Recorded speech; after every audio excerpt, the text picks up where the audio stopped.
Hi friend, welcome to my Jaya classes. आज हम आप लोग आएंगे चेस्टर आई बर्नार्ड।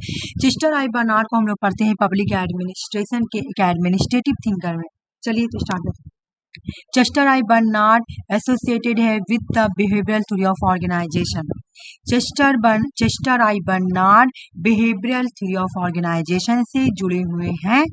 इनके इम्पोर्टेंट कॉन्सेप्ट का नाम है acceptance theory of authority. Next concept का नाम है जोन ऑफ इंडिफरेंस। एक और कॉन्सेप्ट है theory of contribution satisfaction equilibrium. Theory of contribution satisfaction equilibrium का मतलब है कि जब एक ऑर्गेनाइजेशन में वर्कर काम करते हैं, वो जितना कंट्रीब्यूट करते हैं उसी के अकॉर्डिंग उनको सेटिस्फेक्शन मिलनी चाहिए।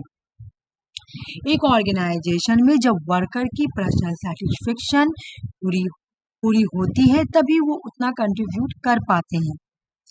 उनका सेटिस्फेक्शन में या तो उनकी सैलरी बढ़ा दिया जाए, या तो उनको रेस्पेक्ट दिया जाए, या तो उनको प्रमोशन मिले, किसी भी तरह का उनको सेटिस्फेक्शन मिलनी चाहिए। तब ऑर्गेनाइजेशन में बैलेंस बनी रहेगी, इक्विलिब्रियम बनी रहेगी। तो theory of contribution satisfaction equilibrium का मतलब ही यही है कि ऑर्गेनाइजेशन में वर्कर जितना कंट्रीब्यूट कर रहे हैं उसी के अकॉर्डिंग उनको सेटिस्फेक्शन मिलनी चाहिए, तब जाकर ऑर्गेनाइजेशन में इक्विलिब्रियम बनी रहेगी। उसके बाद है कि बर्नार्ड ने इकोनॉमिक मैन के कॉन्सेप्ट को रिजेक्ट करा है। इसके बाद हम देखेंगे कि चेस्टर आई बर्नार्ड एक कॉन्सेप्ट देते हैं एक्सेप्टेंस ऑफ ऑथोरिटी। इसका मतलब है कि मैनेजर अगर कोई ऑर्डर देता है, सब ऑर्डिनेट उसको एक्सेप्ट करता है, तो उसी को बोलते हैं हम जोन ऑफ इंडिफरेंस।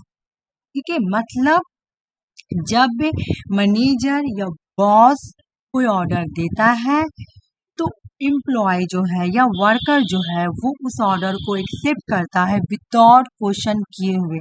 मतलब उसको पता होता है वर्कर को कि ये ऑर्डर मुझे एक्सेप्ट करना, हम इसी जोन में है, हमको इस ऑर्डर को एक्सेप्ट करना ही पड़ेगा, तो उसको ही बोला जाता है जोन ऑफ इंडिफरेंस। जब बॉस कोई ऑर्डर देते हैं और वर्कर उस ऑर्डर को एक्सेप्ट करता है विदाउट क्वेश्चन किए हुए, तो उसको ही बोलते हैं जोन ऑफ इंडिफरेंस। बर्नार्ड की 2 इम्पोर्टेंट बुक है। फर्स्ट बुक का नाम है the function of the executives, जो कि 1938 में पब्लिश हुई है। नेक्स्ट बुक है ऑर्गेनाइजेशन एंड मैनेजमेंट, जो कि 1948 में पब्लिश हुई है। ऑर्गेनाइजेशंस में 3 एलिमेंट का होना जरूरी है बर्नार्ड के मुताबिक। मतलब बर्नार्ड बोलते हैं कि एक ऑर्गेनाइजेशन में 3 एलिमेंट का होना बहुत जरूरी है। First, communication. ऑर्गेनाइजेशन में बहुत सारे लोग काम करते हैं, तो लोगों के बीच में कम्युनिकेशन करना बहुत जरूरी है। हम ऑर्गेनाइजेशन में कम्युनिकेशन के बिना नहीं रह सकते हैं, इसलिए ऑर्गेनाइजेशन में कम्युनिकेशन होना बहुत जरूरी है। नेक्स्ट है विलिंग टू वर्क।